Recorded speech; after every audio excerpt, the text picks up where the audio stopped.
A security camera captured a white Vauxhall Corsa leaving the parking lot in the early hours of the morning. The lone driver appeared to be a man keeping his head down. Phoenix Spencer Horn's car, a 21 plate, was still there, and that would be the last confirmed sighting of her. Phoenix was a well-loved young woman from East Kilbride, Scotland. She worked at a small hotel and cafe, known for her warm and gentle nature. She once confided to someone that her boyfriend was the love of her life. Her boyfriend, a 27-year-old laborer, shared a modest ground-floor flat with her. Neighbors reported hearing strange noises, sounds of an argument followed by an unsettling period of silence. On the cold night of November 16, 2024, Phoenix didn't show up for work or call her mother as she always did. As the day passed, her family and friends grew concerned. But the only responses they received were brief, harsh text messages that didn't resemble her voice at all. This continued for 2 days. The flat stayed silent, the curtains drawn tight, and only faint slivers of light slipped through the cracks. By the third morning, a strange odor had begun to spread. As Methvin left the flat, Phoenix's car keys in his hand, his face remained blank, void of any emotion. What had actually happened behind that closed door? Where was Phoenix? And was her absence just an innocent trip? Or was something far more disturbing concealed within that silence? Phoenix had worked a late shift at the Strathaven Hotel on the night of November 16, 2024. Her mother received a brief text from her that read, "I'll call you tomorrow." That message would be the last contact she ever had with her daughter. Around 9 p.m. when Phoenix returned to the ground-floor apartment she shared with her boyfriend in a quiet East Kilbride neighborhood. Neighbors recalled that the living room lights stayed on unusually late that night, only to switch off abruptly around midnight. Once the flat went dark, unsettling sounds began to echo through the quiet. Investigators later determined that around 12:13 a.m. was likely the critical moment. There were no shouts or loud crashes, just hours of eerie stillness. Yet someone in the apartment above reported hearing running water and the scraping of something heavy being dragged across the floor, as if a large object were being moved. Early the next morning, security footage captured Methvin driving Phoenix's car out of the parking lot. He was wearing her jacket over his own. The hood pulled up. Though his expression looked somewhat somber, the camera still caught his face clearly. Over the following 2 days, he was spotted alone at gas stations, grocery stores, and a pharmacy, always by himself with no sign of Phoenix anywhere. Friends grew increasingly concerned. Phoenix had never ignored her phone or missed a shift at the cafe, yet this time she did both. When a close friend texted her, the reply that came back felt wrong. "I need a break. Everything is okay." Phoenix almost never responded that quickly, and she certainly didn't use unusual punctuation. Her family agreed the message didn't sound like her at all.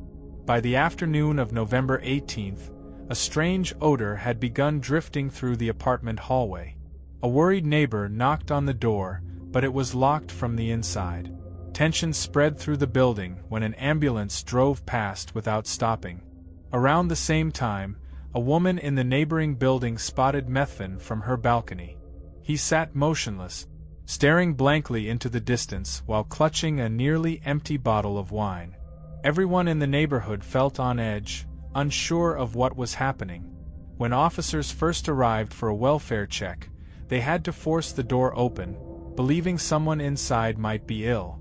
But before they could take any action, Methvin suddenly appeared at the entrance of the building.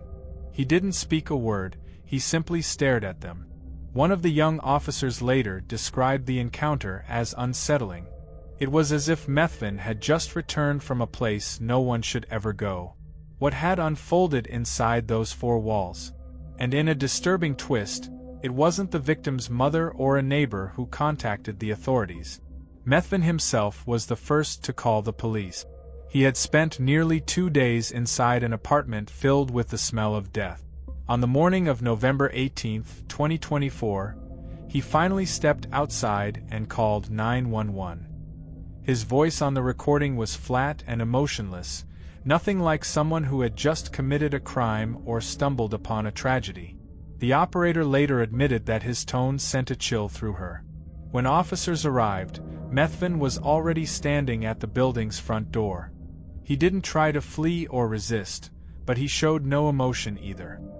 He held the keys loosely in his hand, his eyes dull and his expression vacant. Inside the flat, there were no signs of a struggle and no indication that anyone had forced their way in. The apartment was mostly untouched. Plates and utensils were still set out on the table, and half a glass of red wine remained on the stove. Everything was disturbingly tidy, but that eerie calm vanished the moment officers stepped into the bedroom. Phoenix's body had been savagely dismembered, left on the floor among blood-soaked clothing. Her head had been placed carefully off to the side. Mark suggested the killer had tried and failed to remove her limbs completely. The room wasn't even chaotic. The only noticeable pool of blood was beneath the bed. There were no drag marks, no blood trailing into the hallway. Phoenix's phone was found on the table, and before she died, she had managed to type a message containing just 2 words. She was so terrified that she never sent it. When questioned, Methvin offered nothing useful. He repeatedly claimed he couldn't remember anything, insisting his mind felt foggy. At first, some officers wondered if drugs might have triggered a violent outburst, but the phone records quickly disproved that theory.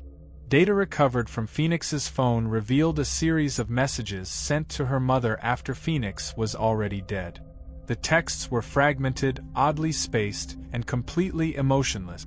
Most importantly, they didn't sound like Phoenix at all.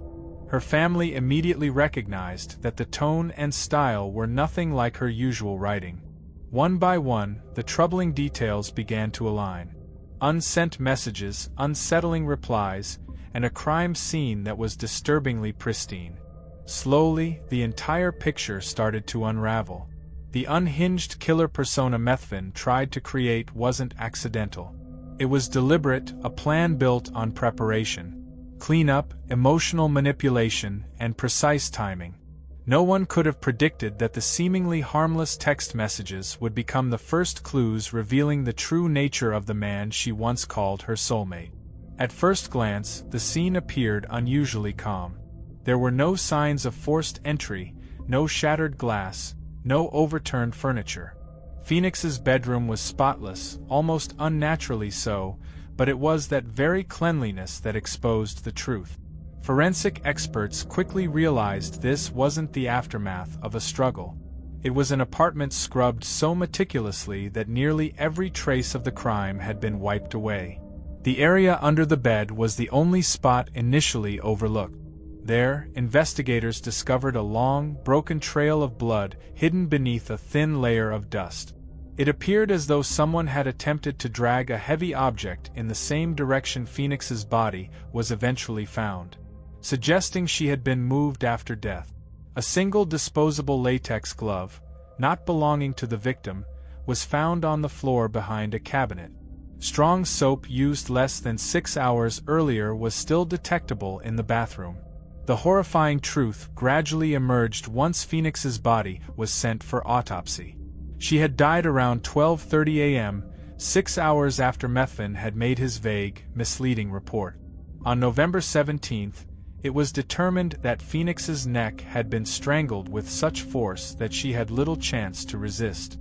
Her arms showed no cuts or bruises, and there were no signs of a struggle.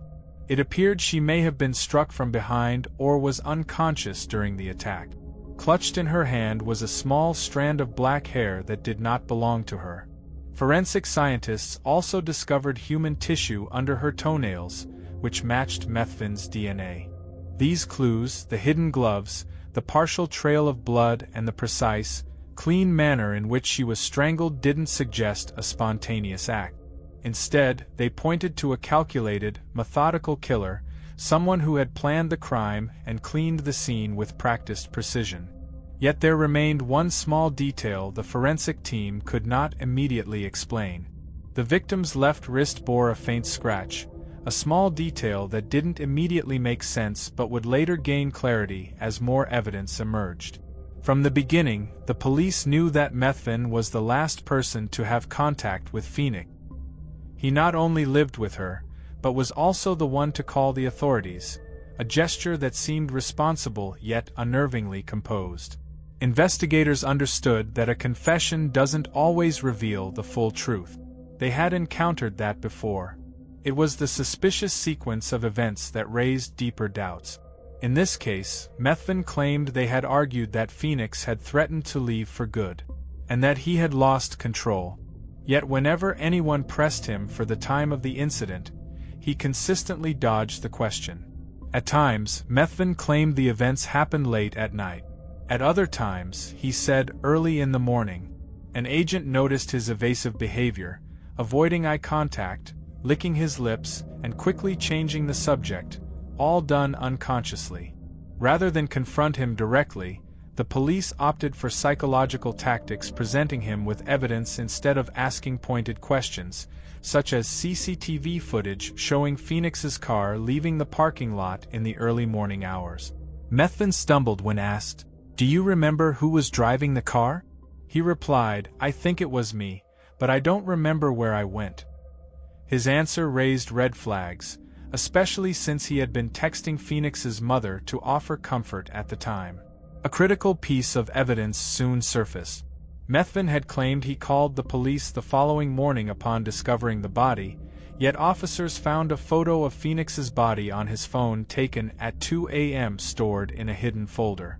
There was no doubt that he not only knew what had happened, but had also attempted to document the horrific act for reasons that remain unclear. Behavioral experts were consulted, and they concluded that Methvin didn't appear genuinely shocked. Instead, he was carefully crafting the image of a grieving boyfriend, masking his guilt behind a facade of false emotion during questioning. A seasoned detective asked what seemed like an inconsequential question. "Did you see a small knife while you were cleaning the blood off the floor?" Methvin responded without thinking. Somehow the existence of the black-handled knife, something never mentioned before, was revealed. The room fell into stunned silence. Slowly, the carefully constructed mask began to crack, layer by layer. At the same time, forensic evidence deepened the suspicions. Phoenix had been killed from behind, explaining why Methvin's DNA was found under her fingernails. Police also discovered a paper bag in the trash behind the apartment containing long strands of hair that matched Phoenix's. There were no indications of a struggle. Instead, the scene suggested prolonged, methodical, and intense control. Investigators uncovered numerous old text messages in which Phoenix tried to break up with Methvin, only for him to respond with threats: "If you leave, I don't know what I'll do." The breakthrough came from an unexpected source, a neighbor's old security camera. The elderly man had always worried about safety, but no one had paid much attention to it. At 3 a.m., the footage captured Methvin carrying a large bag from his apartment to his car. His hunched posture and the way he deliberately avoided the camera directly contradicted his claim that he had been sitting still at home in shock. The sequence of events became clearer. After killing Phoenix, Methvin remained at the apartment, showered, and cleaned up. He then set about planning his next moves, driving around, sending deceptive texts, and disposing of the murder weapon. Sometimes he stopped at gas stations. Other times he simply stayed in his car, scrolling through his phone or even watching pornography. When questioned about these behaviors, he shrugged them off, saying, "I can't control myself." What might have seemed minor became crucial evidence. Wet shoes found in his car. GPS data from his phone revealed that he had driven to a muddy area along the Clyde River early that morning. When police investigated further, they discovered a bloody cloth and a torn section of a medical waste bag, both containing DNA that matched Phoenix. The fabricated statements, blood traces, and footage from the neighbor's camera all helped reconstruct a calculated, methodical crime. Methvin had not lost his composure. He had carefully planned every step, spinning a story of innocence so convincing that it initially fooled everyone. Yet no scheme is flawless, and even the most intricate crimes can be revealed by a single misstep caught on camera. On June 17, 2025, both Yu and Methvin were formally charged with first-degree murder and attempted obstruction of justice. The case went to trial at Glasgow High Court, drawing global attention due to the shocking nature of the crime and the chilling demeanor of the defendant. The judge watched as Methvin entered the courtroom, his face pale and eyes vacant, as if he no longer believed the story he had been telling. In a shocking turn, he completely reversed his earlier statements. He stopped claiming innocence and admitted, "I didn't mean to kill her. All I could do was hold on to her." He went on to blame drugs, cocaine, and overwhelming emotions. Methvin claimed the cuts had been driven by fear, not malice or remorse. The courtroom wasn't merely shocked. It was dumbfounded. How could someone meticulously clean up the blood, send fake texts, hide the hair in the trash, and then spend hours in a car watching pornography? The contradiction was almost unbelievable. If there was any doubt, the evidence spoke for itself. The bagged hair, the phone, the photos of the body, the DNA under Phoenix's nails, chemical residues in the bathtub, and the chain of fake text messages, all captured on camera, showed that this was not a series of random acts. Each step had been carefully planned and executed. In the end, the prosecutor noted that while someone might lose control for a moment, they cannot remain in that state for 48 hours. During that entire period, Methvin's mind was clear enough to clean the crime scene, send fabricated texts, and lie in court. The defense had little to counter this. They attempted to argue that Methvin had a history of psychosis, depression, and drug abuse, but the meticulously documented timeline left little room for doubt. But as the prosecution emphasized, mental illness is not a justification for violent crime. Methvin hadn't lost control. He simply didn't belong in society. A pivotal moment came during the trial when one of Phoenix's old friends was called to testify. She recalled receiving a text from Phoenix's number just hours after her death and insisted immediately that it was not her friend's voice. Her voice trembled as she spoke. It was cold, detached, and emotionless. The messages themselves looked as if they had been typed by someone else, a small detail that carried enormous weight. That moment struck the final blow to Methvin's facade. He lowered his head, clenched his hands, and averted his gaze from everyone in the courtroom. The verdict was delivered on July 14, 2025. Life in prison with a minimum of 23 years before eligibility for parole. The courtroom fell into silence. Methvin showed no panic, no anger, no remorse. He simply accepted the sentence as if it had always been inevitable. From the family section came a choked sob, and many people began to weep upon hearing the tragic story. Some called for the death penalty, while others quietly left, unable to bear it any longer. Yet one undeniable truth remained. Taking a life is a cruel act, no matter how divided opinions may be. No matter what excuses a criminal offers, he cannot escape the consequences of his actions. Phoenix Spencer Horn died at just 21 years old. She had a radiant smile and dreams she still hoped to achieve, dreams that were cruelly cut short. Her death didn't just end a life, it extinguished a bright future. Friends and family were left devastated, and the town has yet to fully recover from the shock.